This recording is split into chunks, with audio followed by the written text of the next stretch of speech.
Այսօր ուզում եմ խոսել ռեսպիրատոր սինցիցիալ վիրուսային վարակի մասին։ Վարակ, որը հանդիսանում է մինչև 2 տարեկան երեխաների ստորին շնչուղիների ախտահարումների առավելապես հաճախ հանդիպող հարուցիչը։ Այն կարող է առաջացնել ծանր ընթացք ռիսկի խմբի երեխաների մոտ։ Ռիսկի խմբում ընդգրկվում են անհազ բալիկները, նրանք ովքեր ծնվել են մինչև 37 շաբաթական գեստացիոն տարիքը, ինչպես նաև քրոնիկ սրտային և թոքային պաթոլոգիա ունեցողները, նաև իմունային խանգարում ունեցող երեխաները։ Կլինիկական դրսևորումներն են սուր բրոնխիոլիտը և վիրուսային թոքաբորբը։ Այն կարող է ընթանալ տարբեր դրսևորումներով՝ հաստ, սուլող շնչառություն, դժվարացած շնչառություն, տախիպնոև, հիպոքսիկ վիճակներ։ Բնականաբար նման իրավիճակներում երեխաներին անհրաժեշտ է աջակցող բժշկական օգնություն,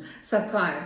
ժամանակակից մարտահրավերները ունեն լավագույն ինֆորմացիան, այն է կանխարգելել իմունոթերապևտիկ միջոցներով։